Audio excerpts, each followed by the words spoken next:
I dey always dey tell myself like when I no ready to born, I will give my children different training from the ones wey dey give me. Like I no dey tell you to dey disrespectful, get respect for your elders, but give who deserve am. Like pay evil with evil. Anybody wey get evil mind towards you, get the same evil mind. Like no forgive anybody. Forgiveness na lonely road. Na only you go pass through that road. That person don do you that thing, go retaliate, like pay back, like get that the same mindset. No forgiveness.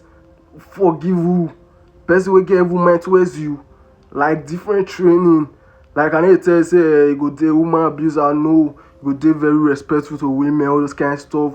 But na wicked world we dey in right now. Like you no fit dey get that mindset of forgiveness, to dey quiet. Yes, it's good to dey quiet, but still get that mind of payback. Like anybody wey offend you, do the person back, like pay back.